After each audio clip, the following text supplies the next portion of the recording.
स्वागत आहे आपल्या वायबीडी अकॅडमी या युट्यूब चॅनल वरती। जिल्हा परिषद पद भरतीचा आजचा पहिला पदाचा पेपर होता। त्या पदाचं नाव होतं दोरखंडवाला।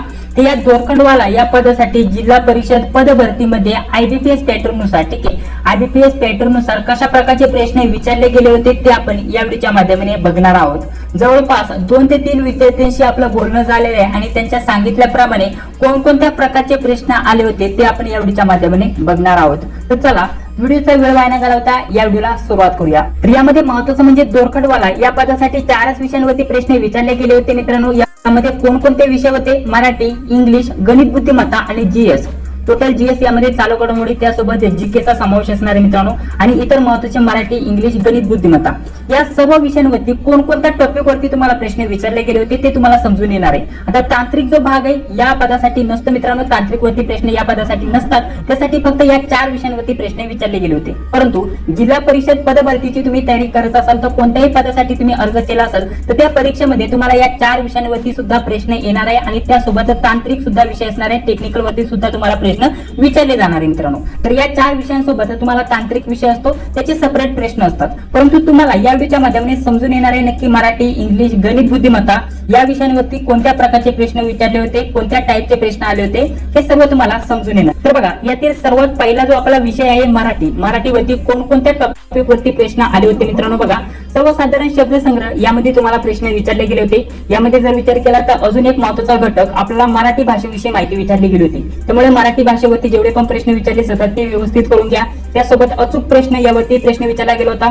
शब्दक्रम रचना यावरती सुद्धा प्रश्न आलेला होता मित्रांनो। त्यानंतर पुढील जर टॉपिक म्हटलं तर वाक्य रचना यामध्ये अचूक वाक्य आणि आपल्याला अचूक वाक्य रचना यावरती अशा प्रकारचे प्रश्न आले होते मित्रांनो। तर हे जे आहेत तेही तुम्ही व्यवस्थित करून जा। पुढे जर विचार केला तर आता मराठी व्याकरण मध्ये कोणकोणत्या टॉपिकचा समावेश करण्यात आलेला होता बघा। त्यामध्ये समास, अलंकार, काळ आणि इतर थोडक्यात मराठी व्याकरणावरती प्रश्न विचारले गेले होते। त्याचबरोबर पुढे म्हणी, वाक्यप्रचार त्यासोबत उपयोग यावरती सुद्धा तुम्हाला प्रश्न विचारले गेले होते मित्रांनो। ठीक आहे। आणि यामध्ये अजून एक राहिलं नोट करायचं की तुम्हाला एखादं वाक्य दिलं जातं, ठीक आहे, एक वाक्य दिलं जातं आणि त्या वाक्यासाठी एक अचूक शब्द आपल्याला ओळखायचा असतो मित्रांनो। ठीक आहे। अशा प्रकारचे जे प्रश्न आहेत तुम्हाला मराठीमध्ये आले होते मित्रांनो। त्यासाठी व्यवस्थित या टाईपचे प्रश्न तुम्हाला आयबीपीएस पॅटर्न नुसार येत आहेत ते तुम्ही व्यवस्थित करून ठेवा मित्रांनो। ठीक आहे। मराठी तुम्हाला समजलं, त्यासोबत उत्तरेवरील प्रश्न तुम्हाला विचारले जातात मित्रांनो। त्यासाठी उत्तरेवरील जे प्रश्न आहेत ते तुम्ही करू शकता। कशा प्रकारचे उत्तरेवरील प्रश्न येतात ते तुम्ही जाणून घेऊ शकता।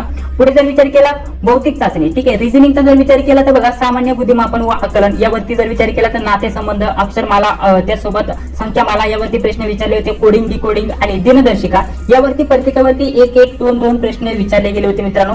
पुढे जर विचार केला तर्क आधारित प्रश्न विचारले होते। तर्क आणि अनुमान यावरती प्रश्न होता। आकृत्यांतील सहसंबंध पुढे काय येईल ते आपल्याला ओळखायचं होतं। त्यानंतर वेगवेगळे जे आपल्याला अक्षरमाला, संख्यामाला यावरती जे पुढे आपल्याला विचार केला तर सामान्य ज्ञानचा आपण विचार करूया। बघा आधुनिक भारताचा इतिहास यावरती प्रश्न आले होते। त्यासोबत भारत व महाराष्ट्राचा भूगोल यावरती प्रश्न होता। भारतीय अर्थव्यवस्था, त्यानंतर ग्राम प्रशासन, जिल्हा प्रशासन, राज्य प्रशासन यांची रचना जी आहे यावरती प्रश्न होते 2 ते 3। त्यासोबत इतर संघटन व कार्य यावरती प्रश्न होते।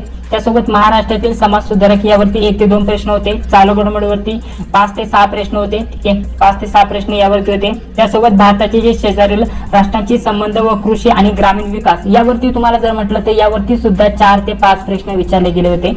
आणि त्यासोबत संबंधित जिल्ह्याचा भूगोल, सामाजिक इतिहास, हवामान इत्यादी बाबींची जी वैशिष्ट्ये आहेत त्यावरती सुद्धा तुम्हाला प्रश्न विचारले गेले होते 2 ते 3 प्रश्न।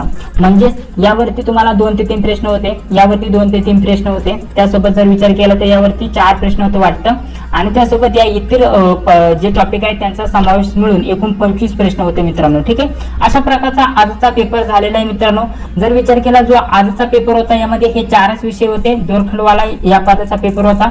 या 4 विषयामध्ये जर विचार केला तर आपल्याला प्रत्येक विषयासाठी 25-25 प्रश्न विचारले गेले होते मित्रांनो। ठीक आहे, 25-25 प्रश्नांचा समावेश होता या 4 विषयांचा। आणि यामध्ये कोणकोणत्या टॉपिक वरती प्रश्न विचारले गेले होते आयबीपीएस पॅटर्न नुसार ते मी तुम्हाला सांगण्याचा प्रयत्न केलेला आहे मित्रांनो। आपल्याकडे आतापर्यंत 2 ते 3 विद्यार्थ्यांची माहिती उपलब्ध झाली होती, त्यानुसार हे सर्व काही सांगण्याचा प्रयत्न केलेला आहे मित्रांनो। त्याचबरोबर मित्रांनो अजून एक 3ऱ्या शिफ्टला पेपर होता आजच। त्या पदाचं नाव होतं वरिष्ठ सहाय्यक। ठीक आहे। आता यामध्ये बहुतेक मुलं कन्फ्यूज आहे मित्रांनो। आपलं ऍडमिट कार्ड आहे ते आलेलं नाही, अशा प्रकारचं कन्फ्यूज आहे मित्रांनो। तर वरिष्ठ सहाय्यक हा लेखाचा पेपर होता आज। ठीक आहे, लेखा म्हणजे काय? अकाउंटंट। ठीक आहे। तर याचा पेपर होता मित्रांनो. तुम्ही लिपिकला फॉर्म भरला असेल नाही तर वरिष्ठ सहाय्यक यामध्ये वेगवेगळी लेखा लिपिक त्यासोबत अजून वेगवेगळे पदांचा समावेश आहे. तर व्यवस्थित बघून घ्या तुम्ही नक्की कोणत्या पदासाठी अर्ज भरलाय. ज्यांनी पण लेखासाठी अकाउंटसाठी फॉर्म भरला होता त्यांचं ऍडमिट कार्ड आलेलं होतं आणि त्यांचा आज पेपर होता. ठीक आहे.